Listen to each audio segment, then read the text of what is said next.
सोचो अगर तुम्हारे पास ऐसी पावर हो जिससे तुम किसी को भी अपने हिसाब से कंट्रोल कर सको। बॉस को कन्विंस करना, दोस्त से अपनी बात मनवाना या किसी अनजान इंसान को भी अपने इशारों पर नचाना। ये कोई मैजिक नहीं है, ये है साइकोलॉजी का सबसे डार्क हिस्सा जिसे पावरफुल लोग हर दिन इस्तेमाल करते हैं।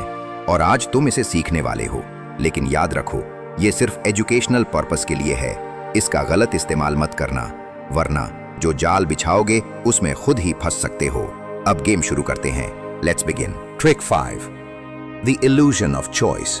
चॉइस का भ्रम। कभी नोटिस किया है कि लोग तब ज्यादा कोऑपरेट करते हैं जब उन्हें लगता है कि वो खुद डिसाइड कर रहे हैं।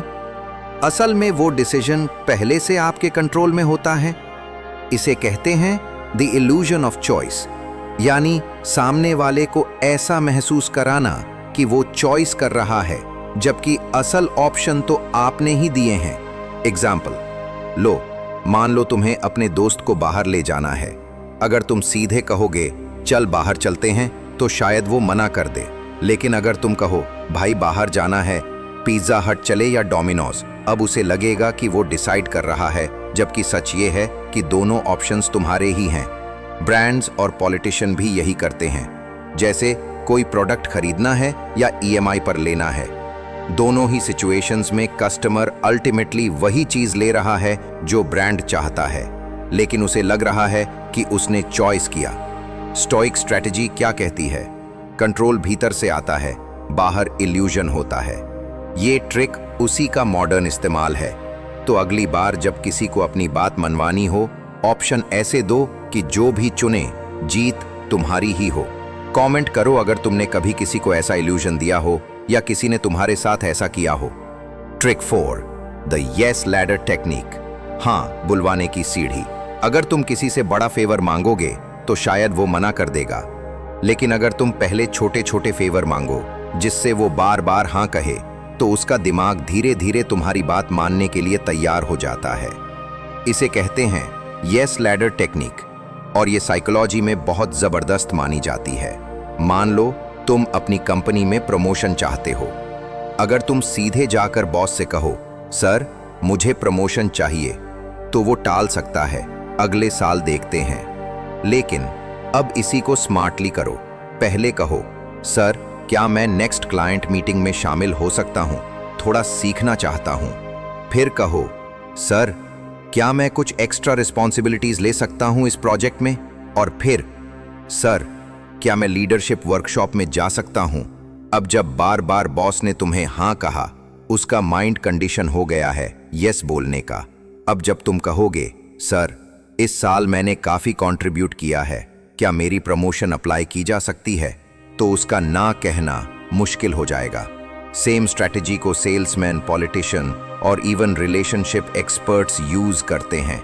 धीरे धीरे हाँ बुलवाओ, फिर मेन रिक्वेस्ट। ये ट्रिक पॉलिटिशियन से लेकर फैमिली मेंबर्स तक हर कोई इस्तेमाल करता है। कभी कभी गिल्ट इनडायरेक्टली भी डाली जाती है, जैसे काश कोई मेरी हेल्प कर देता इस मुश्किल वक्त में, और सामने वाला खुद चलकर आता है।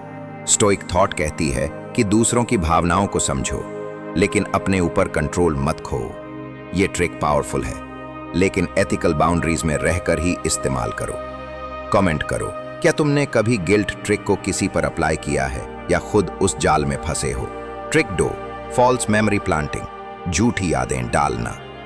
हमारा दिमाग जितना शार्प दिखता है उतना भरोसेमंद नहीं होता, और इसी का फायदा उठाकर स्मार्ट लोग झूठी यादों को सच की तरह दिमाग में बैठा देते हैं। इसे कहते हैं फॉल्स मेमोरी प्लांटिंग। इमेजिन करो कोई पॉलिटिशियन बार बार कहता है जब इस शहर में बेरोजगारी थी मैंने 5000 लोगों को नौकरी दिलाई थी।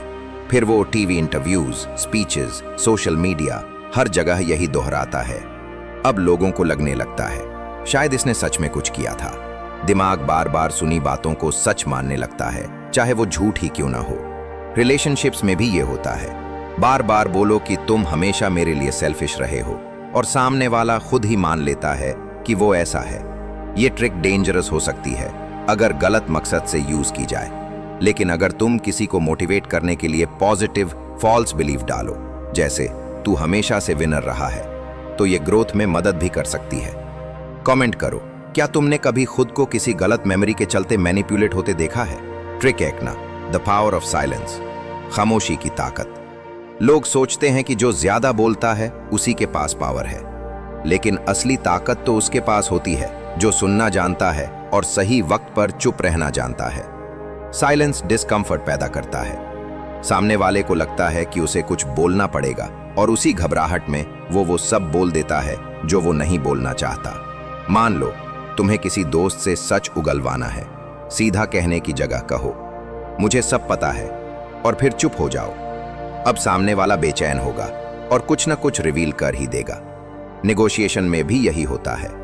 अगर तुम कहो 30% डिस्काउंट तो मिल ही जाएगा ना और फिर चुप हो जाओ तो सामने वाला हाँ कहने को मजबूर हो सकता है। स्टोइक थिंकर्स भी कहते थे जितना कम बोलोगे उतनी क्लैरिटी और कंट्रोल तुम्हारे पास रहेगा। कमेंट करो, क्या आपने कभी सिर्फ चुप रहकर किसी सिचुएशन को कंट्रोल किया है? तो दोस्त